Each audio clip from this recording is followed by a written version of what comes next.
Do you want to be a fighter? RMC. There's only one Tyson Fury. Fighters Club. I'd like to take this chance to apologize to absolutely nobody. Alexandre Herbinet. I am the greatest. Bonjour à toutes, bonjour à tous et bienvenue au 242e numéro du RMC Fighter Club, un Fighter Club qui remonte dans la cage cette semaine pour continuer de vous présenter l'immense choc pour le MMA français. 9 mars à Miami, co-main event de l'UFC 299, Benoît Saint-Denis contre Dustin Poirier. Et on va s'intéresser aujourd'hui à qui est le Diamond venu de Louisiane, monsieur Dustin Poirier, une des plus grandes stars de l'UFC. Avec moi pour en parler cette semaine, mon partenaire du Fighter Club, co-présentateur du podcast Au bord du ring, coach de pied-point et de boxe anglaise. Et puis il a sa série Baba Versus sur YouTube que vous pouvez retrouver. Comment ça va, Baba? Ça va et toi? Ça va, tranquille. Écoute, on va parler de cet immense choc, donc c'est toujours cool. Avec nous aujourd'hui, et c'est un plaisir de l'accueillir, c'est une première dans le Fighter Club. Une vraie première. Exactement, un des JRI, donc un des reporters d'images de la télé RMC Sport et qui a participé à l'élaboration du film sur Dustin Poirier et Benoît Saint-Denis. Et on va en parler avec lui, Amin Mohamed. Bonjour, comment ça va? Merci, ça va très bien et toi, Alex? Enchanté de t'avoir, un honneur de t'avoir. Et puis comme on parle des grands anciens, des grands noms de l'UFC, on était obligé d'avoir un autre habitué du Fighter Club. Il est avec nous par téléphone, l'ex-créateur du Feu, le podcast Octogone, le plus vieux podcast sur l'UFC en France. Il nous manque ce podcast tous les dimanches. Monsieur Samir Borès, bonjour. Salut les gars, salut Alex, merci pour l'invitation. Comme toujours, tu es un habitué. Tu as ton rond de cuir au RMC Fighter Club, monsieur Samir. Le God of War affronte un Diamond et c'est tout le MMA français qui bout d'impatience. Benoît Saint-Denis va vivre le combat le plus important de sa vie, pour l'instant en tout cas, le 9 mars à Miami face à Dustin Poirier en co-main event de l'UFC 299. Un choc XXL qui peut catapulter le combattant français dans les discussions pour le titre de la très relevée catégorie des moins de 70 kg. Avant ce rendez-vous tant attendu, le RMC Fighter Club vous propose de mieux découvrir l'adversaire de BSD, un diamant venu de Louisiane et poli avec le temps. Plongez en profondeur dans les forces et faiblesses de monsieur Dustin Poirier. Dustin Poirier. Oh la gauche qui envoie au tapis. C'est l'accélération. Dustin n'arrête pas. Ça continue Dustin Poirier.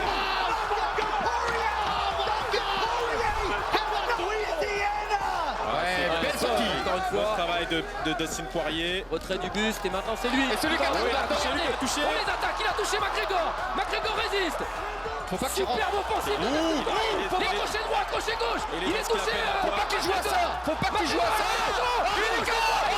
Dustin Poirier a choisi son attaque. Dustin Poirier s'impose. Dustin Poirier a mis KO Conor McGregor. Merci à Max Abolin pour cette petite prod sur les combats de Dustin Poirier. Dustin Poirier qui a affronté un Wouzou du MMA. On va y revenir bien sûr, messieurs. On va commencer pour présenter qui est Dustin Poirier. On va commencer par l'homme. D'abord un contexte rapidement de qui est-il. 35 ans, monsieur Dustin Poirier. Donc il vient de Louisiane, Lafayette exactement. 29 victoires, 8 défaites et un no contest en carrière. 21-7 à l'UFC. 15 KO en carrière, 7 soumissions, 7 décisions. Des débuts pro en mai 2019, début à l'UFC le 1er janvier 2011, ancien champion intérimaire des moins de 70 kg qui a échoué 2 fois pour la ceinture incontestée. C'était face à Khabib Nurmagomedov et Charles Oliveira. C'est donc un personnage venu de Louisiane, bagarreur dans son enfance, très bagarreur. Je crois qu'il casse sa première mâchoire à 10 ans et le mec en face à 15 ans, c'est ce qu'il raconte. C'est ça. Détention juvénile, il arrête l'école tôt à cause de ça et il va trouver finalement ça. Comme beaucoup d'histoires dans le sport de combat, Baba, il va trouver sa voie, son chemin via les sports de combat, notamment auprès de Tim Credder, ancien combattant UFC du côté de la Louisiane. Amine, tu as été donc à Lafayette pour le film RMC Sport qui s'appelle Fury, qui est sur ce combat, qui sortira ce vendredi sur la chaîne YouTube RMC Sport Combat. N'hésitez pas, ça fera plus d'1 heure et c'est encore un bonbon que nous présentent les équipes de la Pay TV RMC Sport. Il reste quoi, Amine, toi qui as été là-bas, de Dustin Poirier en Louisiane, même s'il y est toujours puisqu'il passe la moitié de son temps là-bas et les camps de préparation, il les fait à l'ATT en Floride. C'est quoi que tu en as ressorti, tu vois, des discussions avec ses anciens amis? Je sais que tu as vu, c'est une ancienne professeure à lui. Exactement. Voilà, qu'est-ce qui reste de Dustin Poirier à Lafayette en Louisiane? Eh bien, l'impact de Dustin Poirier à Lafayette est énorme. Alors, la singularité de Dustin Poirier, c'est que c'est un combattant, mais on l'apprécie davantage pour ses qualités humaines que pour ses qualités pugilistiques. À savoir qu'il a ouvert une association qui s'appelle la Good Fight Foundation, qui fait énormément d'actions. Il a commencé en 2018, où il commence à vendre ses t-shirts de combat, puis ses shorts, puis ses gants de combat pour les reverser à un policier qui a été décédé juste à côté de chez lui, là où il grandissait à Lafayette. Et puis ensuite, son association a pris énormément Khabib Nurmagomedov a par exemple donné à son association, Dana White également a donné plus de 100 000 $. Et bien après chaque combat, il fait des levées de fonds qui permettent notamment à des écoles de récupérer des ordinateurs. Il fait des dons ensuite alimentaires, hygiéniques, notamment pour la communauté de Lafayette, qui est en fait très pauvre. Dustin Poirier, il a grandi au nord de Lafayette. C'est un quartier vraiment très pauvre où il a grandi dans des conditions assez rudimentaires. Il se bagarrait, comme tu le disais, très jeune. Il y a une anecdote qu'on m'a racontée où en fait, il se baladait à vélo avec une paire de gants de boxe à la main. Et puis avec son ami, il se disait, bon bah, lui, je le sens bien, lui. Lui, on va se taper, puis proposer des bagarres à ces gens-là. Et le but, c'était de montrer que c'était le plus fort de la Louisiane. Et c'est comme ça qu'en fait, qu'on commençait les bagarres de Dustin Poirier. Il est allé à l'école ensuite, il s'est fait virer très jeune. Il a arrêté l'école à peu près à 15 ans, au lycée de Northside. Et en fait, le déclic pour lui, ça a été une discussion avec sa professeure d'enfance que j'ai pu rencontrer. Dustin Poirier est turbulent, il frappe dans les murs, et sa professeure lui dit, bah en fait, les murs ne répondent pas au coup. Si tu veux vraiment être un grand combattant, pousse la porte d'une salle de boxe et inscris-toi et puis va te confronter à des gens qui se sont entraînés. Et c'est comme ça qu'il atterrit dans une salle de boxe où on apprend un peu tout, le karaté Kyokushin, la lutte, le judo, mais pas encore le MMA. Et c'est une rencontre qu'il fait avec un ami d'enfance où il voit des combattants MMA aguerris. Ils vont aller pousser la porte de la salle de Tim Credeur, une légende là-bas en Louisiane. Tim Credeur, c'est la première black belt de jiu-jitsu brésilien en Louisiane. Donc, il est vraiment apprécié là-bas. Il est respecté. Ils s'inscrivent dans cette salle-là. Et en fait, cette salle, c'est un camp militaire. C'est un camp militaire parce que la devise là-bas, c'est « Seuls les plus vaillants survivent ». Tim Credeur, il est connu pour acculer ses élèves. D'ailleurs, on ne parle pas de sparring partner, on parle de victimes de Tim Credeur là-bas en Louisiane parce qu'en fait, c'est des coups. Il y a un documentaire qui leur est réservé qui s'appelle Fightville, où on raconte comment Tim Credeur accule ses élèves. On voit Dustin Poirier être au-dessus du lot. Et c'est là qu'en fait commence l'histoire de Dustin Poirier parce que Tim Credeur dit dès le début, j'ai vu en lui une graine de champion. Et puis ensuite, l'impact de Dustin Poirier a été énorme. Il est devenu combattant professionnel au WEC, à l'UFC. Et aujourd'hui, il est considéré par certains comme le plus grand combattant de l'UFC sans avoir eu de ceinture incontestée à l'UFC. Parce que la Louisiane en a d'autres, hein. Daniel Cormier notamment qui a pris les ceintures. En tout cas, merci Amine pour c'était très complet. On découvre bien qui est Dustin Poirier avec tout ce que tu nous expliques. Moi, je retiens quand même pour le sourire, Baba, que Dana White il donne plus à des associations qu'à ses propres combattants. Voilà, c'est la parenthèse est fermée. Les gars. Quand on écoute quand même tout ça, on la connaissait un peu l'histoire de Dustin Poirier, mais Amine nous donne un peu plus de billes en ayant été là-bas. Je trouve que son histoire reflète avec son style un peu. Samir, tu vois ce que je veux dire? C'est un bagarreur, Dustin Poirier, en fait, depuis le début. Hein. Ouais, c'est un bagarreur. Et d'ailleurs, on verra après dans les deux parties qu'on peut noter dans sa carrière. Tu sens que la première partie Poirier, c'est vraiment la conséquence directe de l'enfance et de l'adolescence qui viennent d'être décrites.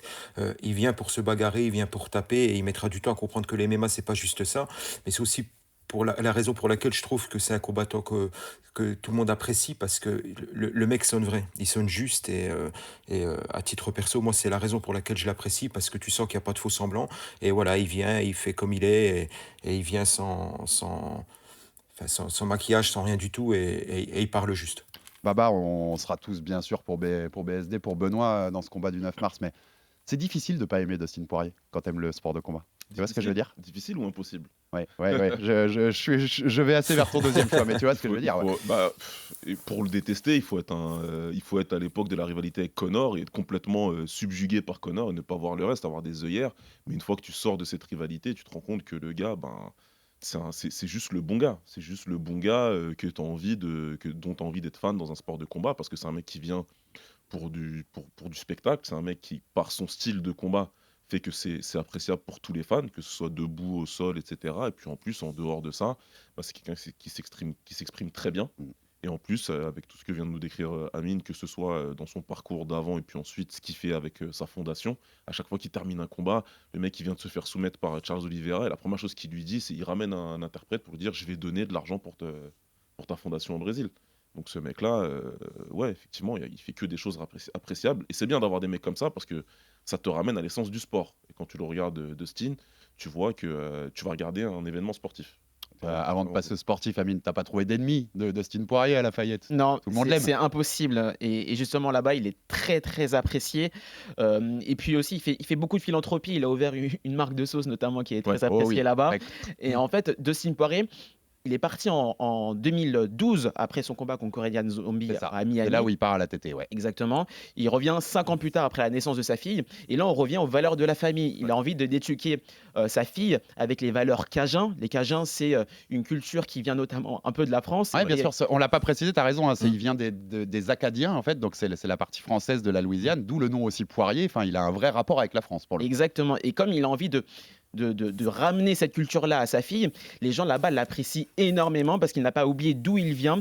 Il a cette expression giving back to the community, Ouais, sûr. rendre Très à la importante aux communauté. États-Unis, Et en ouais. fait, c'est impossible de Ouais. détester une personne Tu l'as- qui agit comme ça. Tu l'as goûté la sauce ou pas, Amine? Je l'ai goûté, elle est très piquante. Ah, bah, voilà, enfin quelqu'un qui a la réponse. Elle est extrêmement piquante. Ouais, dur. C'est Alan Jouban, qui est un combattant de l'UFC, qui vient aussi de la Louisiane, un ex-combattant de l'UFC, qui me l'a sorti de son frigo. Et je peux vous dire que ça pique. Hein. Voilà, on a la confirmation, Baba et C'est important. Samir. Enfin, C'est très important. quelqu'un a goûté cette sauce qui restait mythique dans la mythologie du MMA, notamment c'était avec Connor qu'il avait échangé la sauce. Oui, Oui, dans au le match dans leur retour, Deuxième ouais. combat. Ouais, exact. On va passer aux sportifs, messieurs. Donc, on va évoquer l'évolution, ce que commençait à évoquer Samir tout à l'heure, parce que c'est un combattant qui a énormément évolué avec les années. Sur un bac, tu avais dit, c'est aussi un des combattants qui continuait de progresser avec les années, contrairement à beaucoup. Pour lancer cette partie sportive, on va d'abord vous réécouter un petit sonore de monsieur Daniel Warin, le coach de Benoît Saint-Denis. On l'a reçu dans le RMC Fighter Club, c'est en ligne depuis quelques jours. N'hésitez pas à redécouvrir ça sur les plateformes de podcast ou sur YouTube. Épisode très sympa qu'on a passé avec Baba et Daniel, et qui nous explique les forces et faiblesses de Dustin Poirier. Benoît, il a déjà tourné avec pas mal de gauchers. Moi, franchement, je calcule pas trop ça, quoi. Par contre, il fait pas mal d'erreurs techniques sur les saisis de low kick.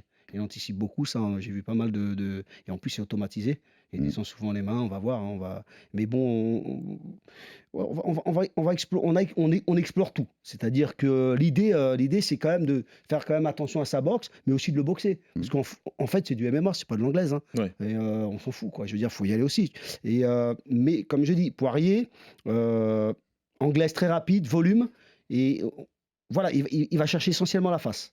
Mais par contre, son point fort, c'est vraiment qu'il est résistant. Résistant Ouais. en striking. Maintenant, sur les Et phases il est de fort, lutte, nous on avait dit, je sais pas, désolé de te couper, il est fort dans la fatigue. oui, Il est capable au Voilà, 4 et au il va 5 pas de lâcher. continuer il va d'avoir pas ce lâcher. Il va volume-là. pas lâcher. Sauf par contre, là où il crame, c'est quand même en lutte. En luttant au sol, il n'aime pas trop. En fait, il se sent plus à l'aise en stand-up. Quand il tourne, il met du volume. Dès que ça commence à lutter beaucoup contre la cage, on l'a vu avec les Khabib. On l'a Charles, vu, Oliveira. Voilà, exactement. Même contre Chandler. Hein. Il a pris des takedowns d'une facilité. Bon, sauf que Chandler, il s'est un peu cramé. Parce que bon, il y allait comme un bourrin. Parce que Hooker aussi lui fait un peu l'embête aussi sur ces choses-là. Enfin, oui, il y a vraiment un chemin avec ça. Exactement. Et en plus, la cage, elle va être grande, parce que c'est un UFC numéroté. Ouais. Donc, il y aura beaucoup plus d'espace pour Benoît pour bouger. Parce que, par exemple, pour rebondir avec Hooker, c'était une petite cage, c'était à l'apex. Donc, les mecs, ils sont cartouchés. Hein. T'as vu, c'est violent. Hein. Mais là, il y aura beaucoup plus d'espace. On peut écouter du Daniel pendant des heures. Hein. Bah, c'est Ouais. fluide, ça coule. Donc on a écouté, voilà, ça résume bien hein, les forces et faiblesses de Dustin, cette petite minute 30 avec Daniel Warin. On va revenir sur tout ça, mais pour y aller, on va évoquer l'évolution de Dustin Poirier. C'est ce qui m'intéressait aussi, parce que c'est un combattant, je disais, on le dit, il y a 28 combats, 29, puisqu'il y a un no contest aussi à l'UFC, presque 30 combats, c'est quand même une matière qu'on n'a pas souvent pour étudier un combattant. Des débuts en 2011, il y a 13 ans, c'était le 1er janvier 2011, donc c'est il y a plus de 13 ans qu'il a débuté à l'UFC, c'est énorme. C'était quoi le Dustin Poirier, pour l'expliquer à nos auditeurs qui ont découvert le MMA plus récemment, le Dustin Poirier de l'époque, de 2011, messieurs? Samir, quel souvenir t'en as des premières images que tu vois de Dustin Poirier à l'UFC? Foufou. On peut résumer ça un peu comme ça, foufou. Oui, absolument. Je trouve qu'on a un Dustin Poirier, ouais, je le situerai aux années, hein, ce que tu dis, 2011 jusqu'à aller en gros 2014. Je trouve qu'on avait un Dustin Poirier, alors ce que le public recherchait, hein, très très agressif, mais beaucoup trop impétueux. Il était trop sanguin, il n'était pas assez stratège. On se souvient que les combattants rentraient assez facilement dans sa tête, et certains de ses adversaires, on parlait de Conor McGregor lors du premier combat, l'avaient bien compris. Et il avait de grosses lacunes défensives. Et je ne parlerai même pas de son solo de salut, hein, qui montre absolument pas l'époque, mais même debout, et Baba en parlera davantage que moi, je pense, c'est que voilà, c'était, je pense, à aller taper, à aller faire mal, à aller toucher, et il n'était pas du tout protégé. On verra qu'il a développé quelques techniques après, notamment au niveau de ce qu'on appelle le shoulder roll, hein, pour se protéger, qui fait que Il a une excellente anglaise après, mais son anglaise au début, c'était je veux cartonner le mec en face de moi, peu importe ce qui se passe. Et le problème, c'est qu'en face, tu as des 4-11. Donc, alors certes, ça lui permettra de submerger certains de ses adversaires, mais quand il tombera sur des combattants, je dirais, plus consistants, hein, on se souvient du Korean Zombie, on se souvient de Cub Swanson qui lui avait mis une leçon de game plan et comment dirais-je, de rythme de combat et de volume. Il avait mangé des défaites qui souffraient d'aucune contestation. Alors, j'ai envie de dire que tu retrouves déjà un Poirier aussi différent à l'époque. Cette impétuosité dont je parle, tu la retrouves aussi dans le rythme. Il combat, alors j'ai été voir ça hier, je crois qu'il combat tous les 4 ou 6 mois à cette époque, ce qui est absolument énorme. Et c'est après McGregor qui fera un break, où là il se posera de très sérieuses questions. Mais on avait un McGregor, un Dustin Poirier, comme je le disais tout à l'heure, dans la droite lignée de l'enfance, de l'adolescence qu'il a eue. C'est je me mets au milieu, qu'est-ce qu'il y a, et envoie tout ce que tu as, j'en ai rien à faire. Mais c'est marrant parce que j'ai regardé là pour préparer l'émission le premier, Josh Grisby, qui est un gros prospect à l'époque. Grisby, on en parle même. Gros, on en parle de lui contre José Aldo pour la ceinture. Il devait, je crois que ça a été exactement, annulé. Il devait, mais il a un problème, je crois, judiciaire ou un truc à un moment, et c'est annulé, mais il est challenger de José Aldo à un moment. Et quand tu revois le combat, Dustin, il tente je vais faire une métaphore de baseball, il tente un home run à chaque balle, quoi. C'est dès qu'il y a la moindre opportunité, il part, et le menton est complètement ouvert à tous les vents, mais il y va et il tente le tout pour le tout. Ça résume bien le style Poirier de cette époque, Baba. C'est on tente le tout pour le tout, quitte à offrir son menton sur un plateau, et d'où d'ailleurs, je pense, en 2014, sa kryptonite, c'est McGregor, parce que la précision de la gauche de McGregor face à une défense comme ça, c'est juste fatal, quoi. Ouais, c'est clair, c'est quand il arrive, Samir l'a bien résumé, mais c'est vraiment ce qu'on appelle un brawler. Il n'y a pas de game plan derrière ça, il n'y a pas de stratégie, il n'y a pas il vient pas pour exploiter les faiblesses supposées de son adversaire, il vient juste pour imposer son style à lui, qui est la puissance et la bagarre, et puis c'est tout. Il tape fort, il a toujours tapé fort, et donc il se dit, lui, quand il arrive comme ça, qu'il va faire tomber tout le monde. La manière dont ils étaient entraînés, et donc que Camille a mentionné tout à l'heure, c'est les limites de cette manière-là, si tu veux, le style de Tim Credeur. Le documentaire Fightville montrait bien un peu ça à l'époque. C'était vraiment un documentaire qui a fait date à l'époque, hein. Vraiment, pour les fans de MMA, on l'avait tous regardé, on avait tous beaucoup aimé. Et par contre, tu savais très bien, quand tu regardais ça, tu te disais, mais les mecs, ils n'ont pas vocation à durer dans le game, parce que juste qu'ils s'envoient à l'entraînement, ils peuvent pas arriver en combat derrière et avoir quelque chose de posé, de calme, et avoir une carrière qui dure. Donc, En fait, quand tu y repenses, à l'époque où tu vois le documentaire, si tu te dis, dans encore 10 ans, il sera toujours là, il sera parmi les stars et Jamais. machin, Ouais. jamais. Jamais de la vie, tu te dis ça, et jamais tu te dis qu'il sera élite. Et puis pendant longtemps, personne pensait que Dustin serait élite. Tout le monde pensait que ce serait un mec dans la KT, qui ferait du bien, qui serait là pour faire bouger la KT, pour offrir des combats de qualité, fun, mais jamais montrer dès qu'il passerait. Et puis d'ailleurs, ça a été le cas à chaque fois, hein. Dès qu'il a voulu passer un cap, il s'est fait battre, et de façon, comme le disait Samir, assez cuisante. Ça n'a jamais été des défaites un peu où tu sais, ça va à droite et à gauche. Non. C'est toujours vraiment une défaite cuisante, hein. Un gros KO, un truc, une soumission. Donc ouais, le Dustin des débuts, c'est très favori des fans, mais pour lui, ça se passe mal. Il y a, je trouvais aussi, moi j'ai noté en regardant des combats, des gros problèmes sur le jeu de jambes. Contre Korean Zombie ou Cub Swanson, c'est défensivement, tu sens qu'il est perdu, hein, vraiment. Il y a des fois, il est perdu sur ce qu'il doit faire, et ça donne des ouvertures qui seraient facilement évitables, mais qui existent parce qu'il n'a pas ce truc-là, quoi. Samir, on la voit. Tu la marquerais où, l'évolution de ça? C'est McGregor qui le fait changer, t'as l'impression? C'est cette grosse défaite? Ouais, effectivement, Alex, moi je le situe là. Après McGregor, il prendra une pause quasiment d'1 an. Et tu sens qu'il a complètement, comme on dit des fois aux gars à la salle, il faut coordonner le haut de ton corps et le bas. Et lui, c'est ce qu'il fait, hein, notamment au niveau du footwork, on y reviendra après, hein. Il se met à beaucoup switcher, on verra au niveau de sa garde, au niveau de sa défense en boxe, c'est ce qui lui permettra d'être beaucoup plus propre et durable. Et après McGregor, il revient, alors c'était 2015, quelque chose comme ça, il revient contre Diego Ferreira. Et là, tu vois qu'il se débarrasse du Brésilien, et il y a un gros winning streak derrière, hein. Il y a une série de 4 victoires. Alors tu vois clairement qu'il y a un nouveau Poirier qui est en train d'émerger.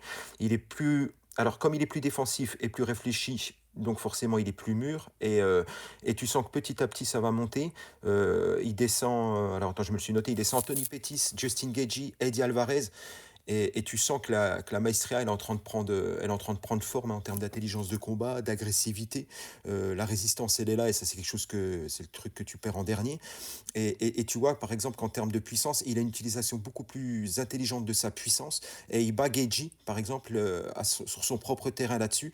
Et on y reviendra après, je pense. C'est le meilleur pour moi, le meilleur tout court de Dustin Poirier viendra contre Max Holloway. C'était en 2019 à l'UFC 236, où là, c'est la plus belle performance qu'il a eue dans la cage. J'enlève exprès McGregor 2 et 3, hein, parce que j'ai envie. Mais parce qu'avec Holloway ce soir-là, tu as un niveau d'adversité et de compétitivité extrêmement élevé. Et c'est pour ça que la perf est absolument remarquable. Et tu vois tous les progrès techniques, offensifs, défensifs, mais surtout défensifs qu'a fait Dustin Poirier dans sa boxe. Hein, Daniel Voirin le disait. C'est quelque chose d'assez exceptionnel, la manière qu'a Dustin Poirier de boxer en MMA, je précise. Eh ben, tu vois, tu devances, mais il est bon, Samir. On voit que c'est un ancien maître des podcasts, parce qu'il y a une de mes prochaines questions, c'était votre meilleur souvenir de Poirier. Donc tu m'as devancé, Samir. Moi, je trouve qu'on le voit. Ouais, en effet, moi, je le pointe à McGregor aussi. Donc il passe derrière en moins de 70, en 155, chez les lightweight. Et dès le deuxième, c'est Yancy Medeiros. En revoyant des images, tu vois qu'il y a une énorme différence, notamment sur ce jeu de jambes, la façon dont il a réussi à sortir quand il rentre beaucoup mieux qu'avant. Il y a une vraie évolution, Baba, à ce moment-là, de son jeu. Ça change complètement. On passe vraiment d'un mec qui est que sur sa jambe avant et qui veut que avancer, attaquer et pas respecter la puissance ou le game de son adversaire, à une approche beaucoup plus réfléchie. Il tourne, il se déplace latéralement, il frappe, il prépare sa gauche beaucoup plus. Et puis en plus, comme il est plutôt pas mal au sol, quand lui dicte les échanges, il est pas mal au sol, bah, ça fait que ça donne un combattant assez complet. Je pense que déjà, le changement de KT lui fait du bien.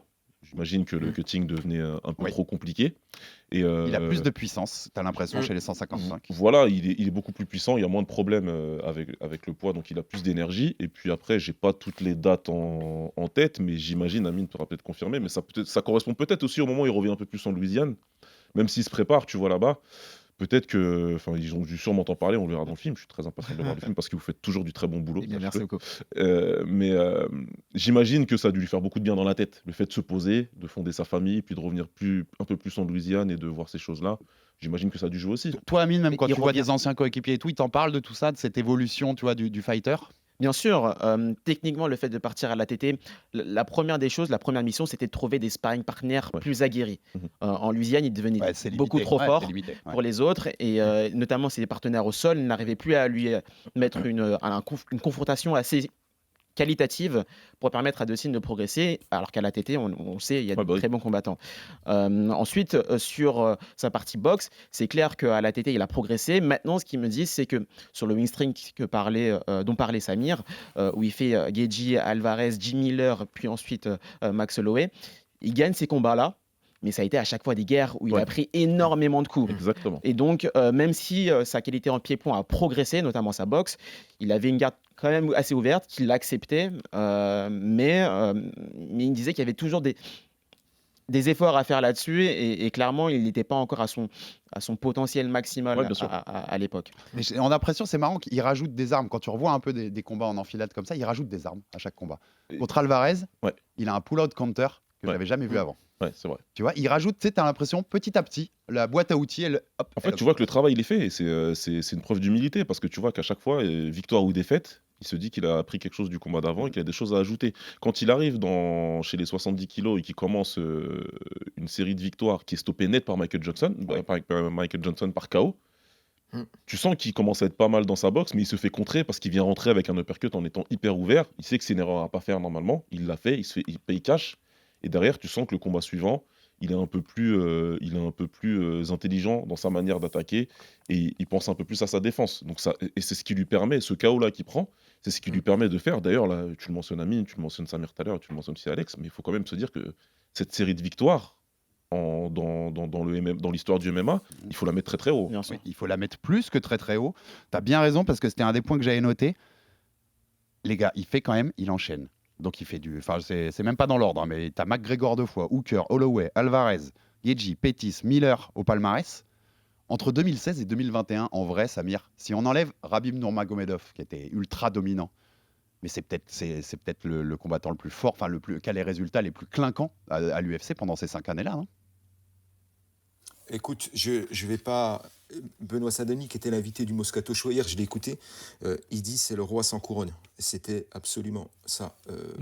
Poirier, c'était Ouais, alors après, tout le monde lui est tombé dessus par rapport à Khabib et puis par rapport à Oliveira en disant ouais, mais finalement, regardez ses limites. Oh les gars, Mmh. on parle des deux meilleurs grappleurs peut-être de l'histoire, ou parmi les deux meilleurs grappleurs de l'histoire de l'UFC.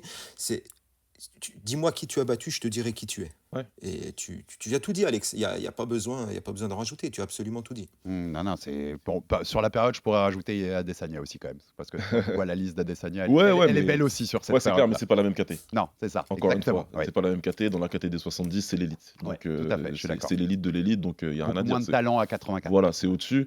Et puis ouais, c'est clair que Samir, il a raison. Moi, je me rappelle très bien parce que j'ai eu une longue discussion. Tu sais, en préparant l'émission, j'ai retrouvé moi un échange sur Twitter où j'essaie d'expliquer à des gars en 2018 que Poirier, il est élite, qu'il lui manque juste les victoires, mais que ça va venir.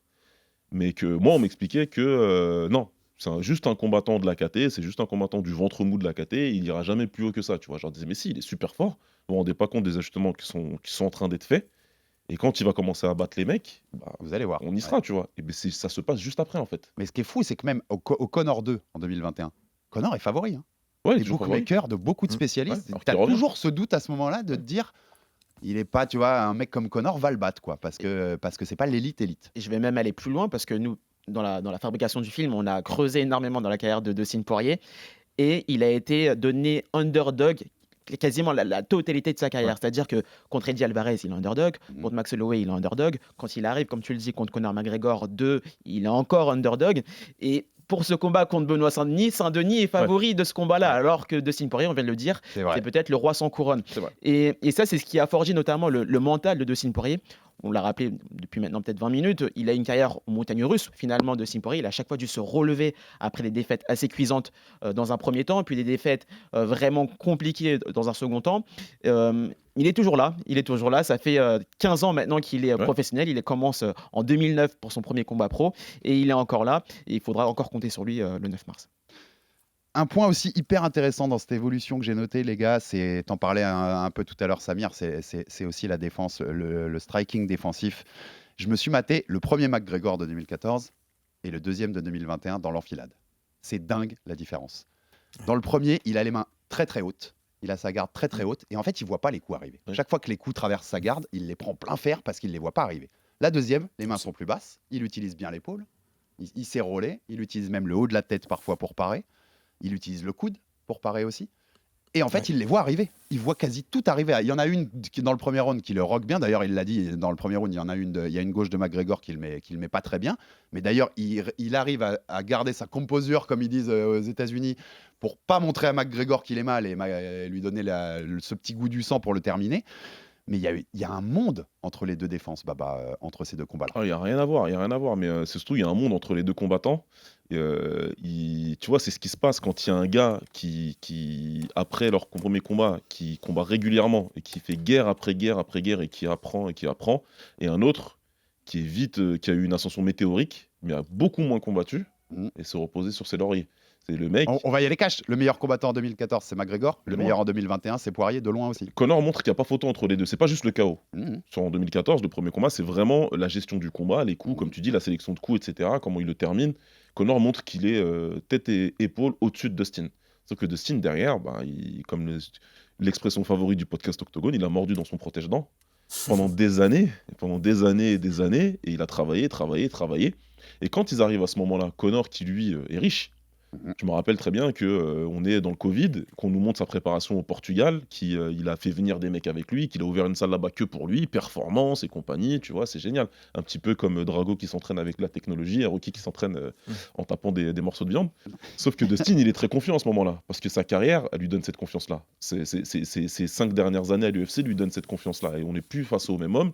Et tu le vois dans la cage. Tu vois dans la cage que même s'il prend des coups, il sourit, il est serein. À chaque fois qu'il contre, il le montre à McGregor. Et puis, sa confiance grandit dans l'octogone à tel point que tu as l'impression que lui-même grandit dans l'octogone. Pendant que le combat avance, il devient de plus en plus grand, de plus en plus tranquille. C'est de quoi tu parles, cette Il roule séquence avec où les il le coups. pointe du doigt parce que Exactement. après, où il met un pointe et overhand où il réussit à le toucher quand C'est ça. McGregor le touche pas. Et puis après, là où c'est hyper impressionnant, c'est qu'il le touche sur un contre, certes. Ça arrive plein de fois dans des combats. Mais alors par contre, là, quand il voit qu'il le touche, il allume le turbo et il lui envoie il lui fait un boulot où tu te dis, il est fou, parce qu'en face, c'est un contreur. Le mec, s'il te touche, tu tombes. Tu sais qu'il tombe. Mais là, Dustin, il dit non, c'est monté à moi. Mais il l'a toujours, malgré cette évolution, ce truc, cette odeur du sang, il l'a. Ouais, C'est-à-dire, ouais. Dustin, s'il te voit, il voit la proie qui est touchée, il va y aller directement. Ce combat contre McGregor 2, alors, à nuancer aussi qui était McGregor à l'époque. On le rappellera toujours quand même, c'est pas le McGregor Prime pour le coup. Ouais. On en est loin même, je pense, à ce moment-là.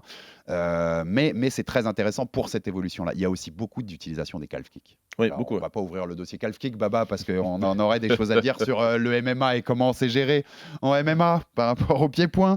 Mais il y a beaucoup plus qu'à l'époque du premier. Il y a cette utilisation-là. Ouais. Il a beaucoup plus aussi kické. Samir.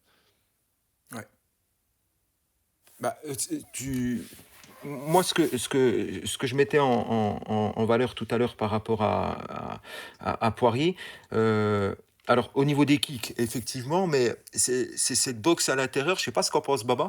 Je me doute de ce qu'en pense Baba, mais par rapport à boxer, comme on dit en anglais, venir boxer dans la poche à l'intérieur, en MMA, c'est super compliqué de le faire, ça, parce que tu as les gants de 4 onces pour venir te protéger, c'est pas super évident. Donc tu rentres, tu sors. En général, tu cours plus après ton gars qu'autre chose. Et lui, par cette technique-là, c'est ce qu'ils appellent en anglais le mur de pierre, il arrive à faire ce roulement d'épaule en se cachant derrière des gants de 4 onces. Il arrive à mettre ses bras, ses coudes en opposition. Je ne sais pas si vous vous souvenez, les gars, d'ailleurs, on se souvient de Max Holloway dans un inter-round quand il le combat sur l'UFC 236, où il dit à son coin, il dit ouais, j'arrive pas à le toucher, il part mes coups bizarrement. Et en fait, c'est une arme qui a été vachement, je trouve, sous-estimée dans l'arsenal de Poirier, c'est qu'il est capable de rouler les épaules, il est capable donc de faire ce mur où l'adversaire vient littéralement se casser les poings dessus, ce qui lui permet de rester à l'intérieur, ce qui lui permet de boxer dans la poche, ce qui lui permet de mettre un volume de dingue, et justement de mettre cette pression à l'adversaire. Et ça, c'est quelque chose, je trouve, qui est sous-estimé dans son arsenal. Ou alors c'est moi qui vais poser la question ce coup-ci, ou alors est-ce que je mets peut-être trop de mystique dans ce changement de style. Baba. Non, c'est pas. T'as raison, c'est quelque chose qui peut être relevé par certains spécialistes. Ils sont pas beaucoup à utiliser ce moyen de défense à l'UFC. Il y a Bobby Green qui le fait beaucoup, sauf que Bobby Green. Anderson Silva le faisait. Ouais, voilà. Sauf que Bobby Green, il est un peu fou, donc bon, il accepte de prendre beaucoup de coups. Dustin, il le fait de façon plus intelligente, et surtout, il a montré contre Conor, contre un gaucher comme lui, ça veut dire que le bras arrière, il va venir sur son épaule avant, et il a bien compris comment rouler avec pour pas trop le prendre et un peu nullifier l'impact. Donc c'est quelque chose qui est à noter. De toute façon, je suis sûr que Daniel l'a noté. Mais c'est clair que quand il a un gaucher en face de lui, ça marche super bien. Et je suis sûr que c'est un des enseignements de son combat contre Michael Johnson, où vraiment il prend le coup parce qu'il ne le voit pas arriver. Tu vois. Donc, derrière, après, quand il est face à un droitier, il a vraiment une approche totalement différente parce qu'il avance beaucoup plus. Et puis ça fait que le shoulder roll, il va l'utiliser, mais ça va être beaucoup plus pour bloquer avec son bras arrière. C'est vraiment beaucoup plus, il va vraiment tourner ses épaules et bloquer son bras arrière. Donc c'est vraiment important de le noter parce que les gars à l'UFC, je pense qu'ils sont pas habitués à quelqu'un qui défend comme ça. Et je pense que ça peut un peu, ça les perturbe forcément. Et c'est marrant, moi, dans les points que j'ai notés en regardant tous les combats, il y avait la séquence finale contre Eddie Alvarez aussi, la victoire, pas le no contest, où il mixe tellement mieux qu'avant. Ah oui, pied, point, genou. Tu vois ce que je veux dire? Il y a vraiment, c'est plus le même, quoi. C'est plus le même même dans ces moments de furie où il veut finir le gars. Il y a une bien meilleure maîtrise technique de ce qu'il fait et une bien meilleure gestion en fait de ce moment-là. Moi, j'avais dit à l'époque, quand il enchaînait les finishes comme ça, j'avais dit que ces finishes, dernièrement, c'est de la poésie en motion. Vraiment, il arrive à varier les coups, à varier les attaques. Il y a de la férocité à la fois, mais en même temps, ça reste intelligent. Il sait qu'il doit varier, il sait. Quand il finit Conor, pareil, dans leur revanche, c'est beau parce qu'il enchaîne en haut, en bas, les deux coups, etc. Il pense à défendre en même temps, et puis après, il sait qu'il va passer derrière. Enfin bref, il fait ça super bien contre Eddie Alvarez. Il y a les genoux qui passent aussi, même si à un moment, il force un peu, donc tu dis attention quand même. Mais ouais, ce qu'il fait, c'est assez impressionnant. Ouais. Non, c'est du grand art, on est d'accord. Je voulais aussi évoquer la gestion émotionnelle, parce que ça, c'est une évolution qu'il a eue aussi. Il le dit, dans le premier McGregor, il est complètement déboussolé par le trash talk de McGregor. Il dit « j'ai jamais détesté un mec autant que lui, ça me rentre dedans ». Et en fait, on voit qu'il y a une évolution claire et nette. On a Bobby Green qui tente de lui rentrer beaucoup dans la tête. Il va se faire cahoter finalement. Ouais. Il ne réussit pas à rentrer dans sa tête. Et il y a même cette défaite, tu le citais tout à l'heure, contre Michael Johnson, Baba. je crois que c'est dans le même mois où où sa femme accouche, Ouais.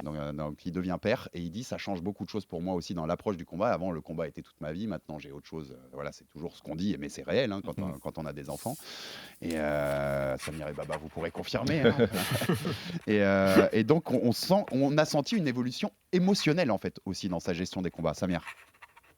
Bah forcément, hein, tu amènes de la sérénité, donc tu amènes de la sécurité, tu amènes de la confiance, tu mets un peu plus de discipline, donc forcément tu as plus conscience de tes possibilités, et puis tu as des repères techniques, tu as des repères dans ta préparation qui font qu'émotionnellement, tu as des espèces de sas de sécurité qui font que voilà, tu sais que tu es préparé, tu sais que tu as fait le boulot, tu sais que tu as des solutions de secours, et techniques et tactiques, ce qu'il n'avait pas avant. Avant, il arrivait, c'est ce que disait Baba, il se mettait en face du gars, et puis c'était le premier qui tombe, et puis qui est le plus sauvage que l'autre. Là, on a un autre Poirier. Et en fait, ça fait toute la différence. À la rigueur, entre les deux combattants, avant 2014 et après, tu as juste la même enveloppe corporelle, hein, quoique, et en plus, il y a une prise de poids, mais c'est tout, parce que les deux combattants n'ont quasiment plus rien à voir. Le cap, il était absolument mental, pour ensuite devenir technique, tactique, etc. Mais c'est mentalement, l'ATT lui a fait le plus grand bien. Amine, vous le voyez un peu quand vous avez préparé le film et bien réépluché toute la carrière en long et en large de Dustin, vous voyez cette évolution mentale, vous l'avez noté dans le film? C'est ça. Ce qui est différent de 2014, c'est qu'en 2014, il cède au trash talking de Conor McGregor parce qu'il se sent piqué intérieurement. Il cède totalement même. Oui. Quand il le réaffronte en 2021, il combat plus exactement pour les mêmes manières. Il combat aussi pour rendre à sa communauté. Ouais. Il s'est trouvé une raison de combattre pour sa fille, pour les autres. Et ses attaques ne le touchent plus essentiellement sur sa personne parce qu'il combat pour quelque chose de plus grand que Conor McGregor. Ouais. Et en fait, il s'est trouvé une autre raison de combattre et ces attaques-là ne vont plus l'atteindre comme elles l'atteignaient auparavant. Et deuxièmement, il y a eu le combat contre Dan Hooker qui a été aussi un tournant dans sa carrière parce qu'il fait une énorme guerre qui se termine à la fin du 5e par décision unanime. Et après ce combat-là, il dit à la caméra de l'UFC, je ne veux plus faire ce genre de guerre parce que je pense à moi, je pense à ma famille, je veux que ma fille me regarde et j'ai pas envie que le combat devienne la raison pour laquelle ma fille n'aura plus le même père. Ouais.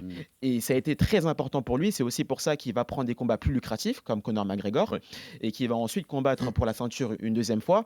Mais ce tournant émotionnel, il y a eu deux raisons. Il y a eu sa famille, il y a aussi son association qu'il a ouverte. Et clairement, ça a été un game changer dans sa carrière. C'est marrant de se dire d'ailleurs qu'il va affronter BSD, dont on avait vu dans le film avant le combat sur Matt Frevola, où il dit à sa petite fille, Benoît, bon, je vais aller fracasser Frevola et puis on va revenir te border presque. C'est ça, au final, Dustin Poirier et Benoît Saint-Denis se ressemblent énormément de par leur parcours. Ça a été deux guerriers, chacun de leur manière, deux personnes attachées à leur famille. Et c'est aussi pour ça que Dustin accepte ce combat, parce que Daniel Warin l'a dit ici, et puis même Guillaume Pelletier le dit, mais moi, si je suis manager de Dustin Poirier, j'accepte même pas ce combat, en fait. Ouais. Et Dustin a vu en Benoît un challenge supplémentaire. Ouais, ça a été une personne qui va pousser à l'UFC. Dustin Poirier, il a eu Eddie Alvarez pour le faire grandir à l'UFC. Eh bien, il essaie de rendre la monnaie de sa pièce grâce à ce nouveau combat.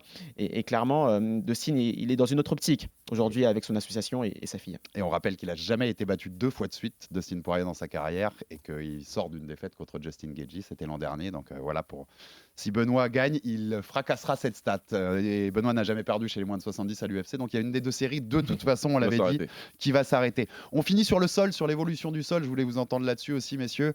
On va plutôt se tourner vers Samir, Baba, quand même là-dessus. On se tourne vers l'expert. Comment tu définirais comment a évolué son sol? On rappelle que c'est une ceinture noire de JB. Tu vas pouvoir aussi nous répondre à une question qu'on s'est posée ici. Vraie ou fausse ceinture noire de JB, Dustin Poirier, Samir? Quand je vous ai écouté en podcast en parler, je me suis dit, j'espère qu'il ne me posera pas la question. C'est pas bien ce que tu fais. Ouais, non, mais on peut discuter effectivement de la black belt de Poirier. C'est pour le sourire, tu sais, c'est pour le sourire. Bien sûr. Non, mais après, c'est sûr que prendre ces deux défaites contre deux pointures comme Khabib et Oliveira, voilà, c'est pas complètement juste.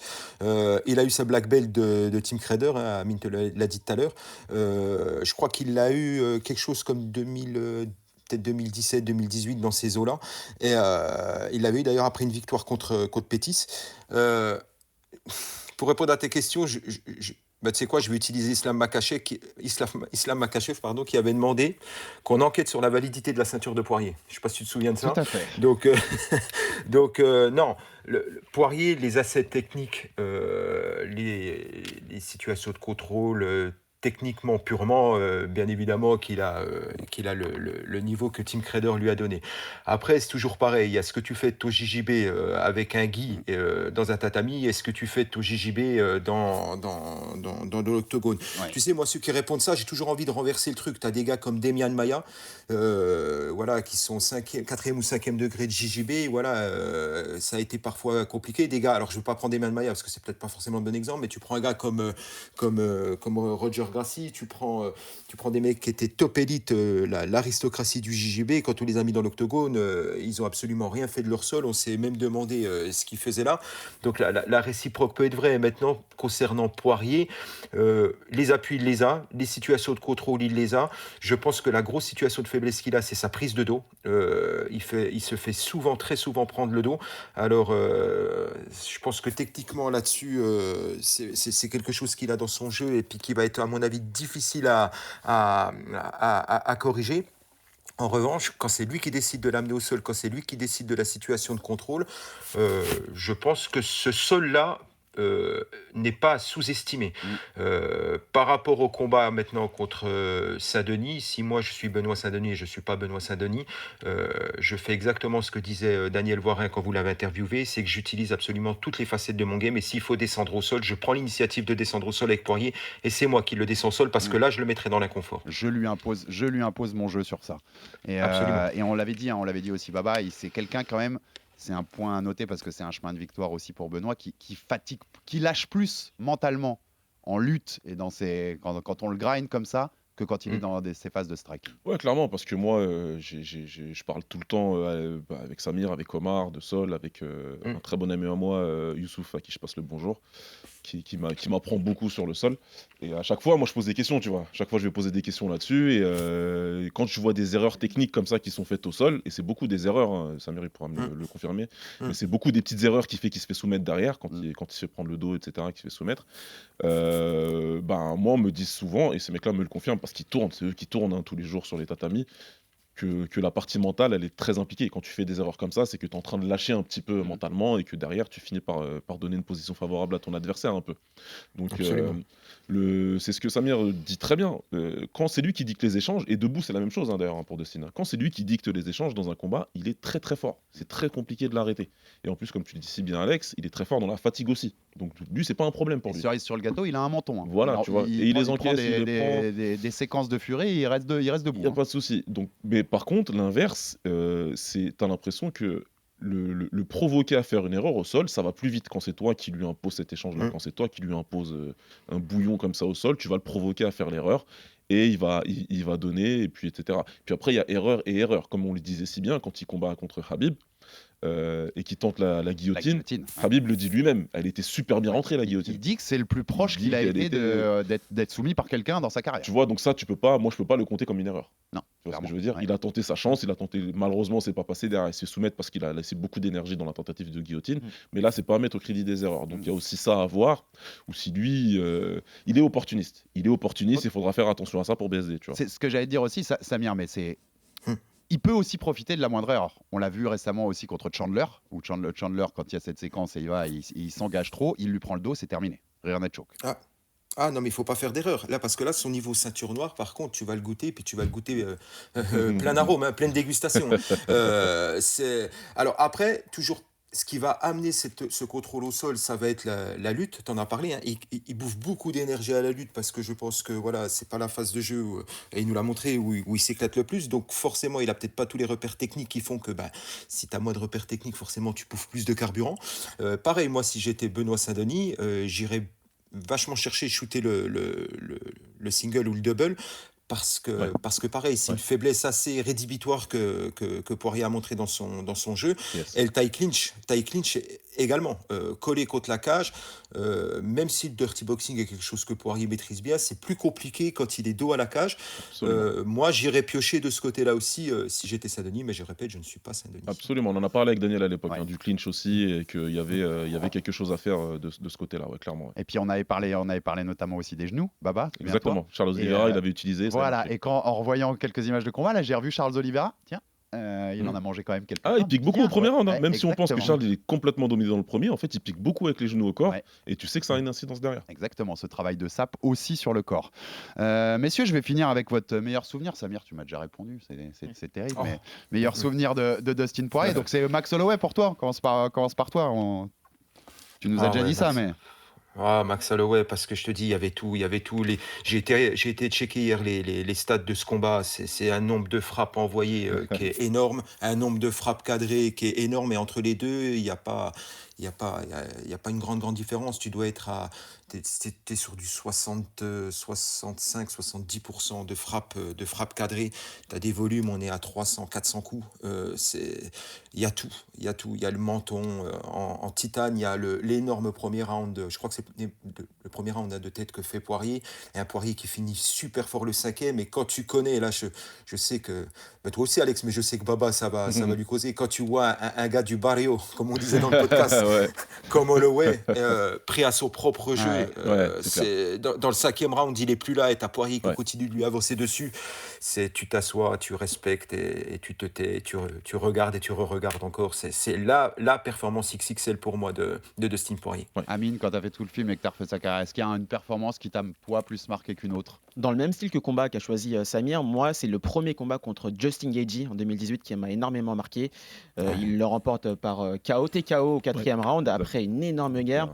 Et vraiment, on sent qu'au troisième round, il commence à prendre l'ascendant sur Justin Gaethje avec un enchaînement de coups, des combinaisons de boxe qui commencent à...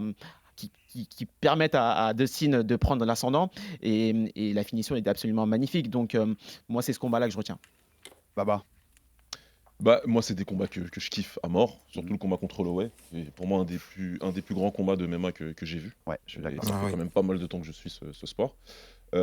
Par contre, moi, vraiment, et j'en ai parlé beaucoup durant cet épisode, moi, c'est la revanche contre Conor. Moi, pour ce que ça a fait pour lui, pour ce que ça a fait pour sa carrière, la performance déjà dans la cage, premièrement, où on a vu le Dustin nouveau et le vrai Dustin, ce qu'il est capable de faire, donc c'était déjà super intéressant. Qu'il le mette KO, c'était beau, et puis en plus, pour moi, il arrivait enfin à ce qu'il mérite d'être. Ouais, je suis d'accord. Il accède au statut de superstar, il a enfin les primes qu'il mérite, et en plus, quand tu sais ce qu'il fait lui avec ses primes derrière, t'es encore plus heureux, tu vois. T'es encore plus content. Puis je vais rajouter un truc sur ce combat d'ailleurs, c'est que quand il bat Dan Hooker, Khabib rend la ceinture parce qu'il prend sa retraite, et Dustin Poirier, qui est le contender numéro 1, a l'occasion de combattre pour le titre contre Charles Oliveira, qui combattra Chandler dans la foulée.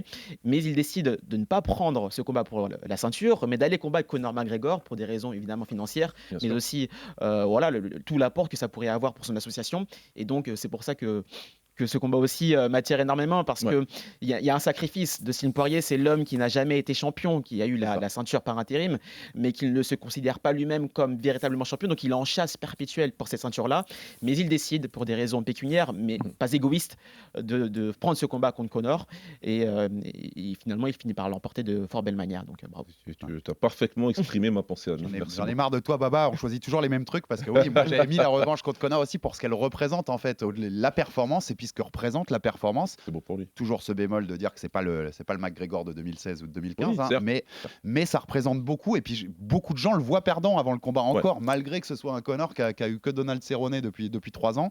On se dit que Conor va le battre, et ça représente beaucoup pour lui, pour sa carrière, je pense, cette victoire-là. Pour la perf globale et pour le combat que c'est, Holloway, on peut pas passer à côté. Et moi, je mets aussi un petit clin d'œil à la victoire contre Alvarez.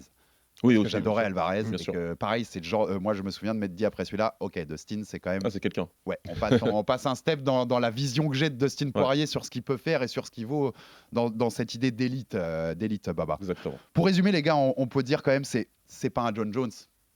C'est pas un génie qui est arrivé, qui a tout fracassé direct. Il a pris son temps, Dustin Poirier. Samir, un dernier mot là-dessus. C'est aussi pour ça qu'on l'aime, je pense, parce que il est parti de loin. Il avait beaucoup de failles dans son jeu. Et il est arrivé à en combler quand même beaucoup. Il est parti avec un mental de démon depuis tout petit. Il a construit sa carrière, il a construit son style, il a construit sa technique, il a réparé ou essayé de réparer les quelques lacunes criantes qu'il avait. Il a construit sa vie, il s'est construit une personnalité. Je te dis, moi, ce mec, j'ai absolument rien à redire sur lui. C'est le top. Et voilà. Et comme quoi, tu peux être comme ça sans avoir à manquer de respect aux autres, sans avoir à faire n'importe quoi. Vous saurez de qui je parle. Et c'est juste la grande classe, ce mec. Et bonne chance à lui malgré tout. Hein. Il a beau combattre un Français. Il mérite... quoi qu'il se passe contre BSD, il mérite que ce soit grandiose. Et il sera peut-être jamais champion à l'UFC incontesté, Dustin Poirier, c'est possible. Hein. En plus, s'il y arrive, pour le coup, il battrait la stat des combattants de 35 ans ou plus qui n'ont jamais réussi à gagner ou défendre un titre à l'UFC. Donc j'y crois pas des masses, moi, qu'il deviendra champion un jour. Par contre, c'est Hall of Fame direct et obligatoire. Évidemment. On est d'accord. C'est sûr. Ça, il n'y a même pas de discussion possible là-dessus. C'est une belle carrière, c'est une preuve, comme l'a dit Samir, que tu peux juste venir faire ton taf et montrer une très belle personnalité, la grande classe. Et puis, pour moi, c'est la personnification de quelque chose qui guide ma vie depuis toujours. Le travail acharné surpasse les talents. Et lui, tu vois que c'est un travailleur acharné. Il y a sûrement des centaines de mecs plus talentueux que lui dans ce sport-là. Mais lui, il a tellement travaillé qu'il s'est hissé au sommet. Samir, Amine, qu'est-ce que je peux faire? Baba, à 11h45, un jeudi matin, il me lâche des grandes phrases philosophiques comme ça. Magnifique. Et c'est ce qu'on essaie de raconter dans le film. C'est une trajectoire pas linéaire, finalement, la carrière de Dustin Poirier. C'est quelqu'un qui a dû prendre des dos d'âne pour accéder au 2e étage. Ouais. Et finalement, sa carrière, elle peut inspirer énormément de personnes. Nous, c'est ce qui nous intéresse. Elle raconte ce qu'est le combat, moi, je trouve. Elle raconte dans les films, ce qu'est le combat et comme tu dis, les épreuves qu'il faut parfois traverser pour monter au sommet dans ce combat-là. En tout cas, bonne chance et bon courage à Benoît Saint-Denis parce que ce sera pas facile.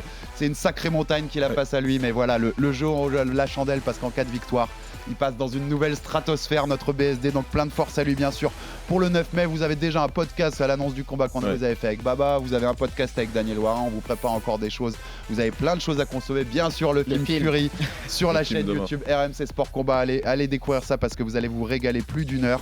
Merci les gars d'avoir été là présents. Merci Amine pour le boulot sur les films et puis pour ta présence aujourd'hui. Et puis toute l'équipe qui m'accompagne, on est au moins 7 à bosser à chaque fois sur les films, les monteurs, les journalistes. Un jour, on en a parlé, un jour on vous fera un making-of de comment ils font les films parce que vous réaliserez la somme et la montagne de travail qu'il y a pour réaliser ces choses-là. Merci beaucoup Baba comme d'habitude pour ta présence. Avec grand plaisir. Samir, plein de bonnes choses, plein de clins d'œil et de force pour toi.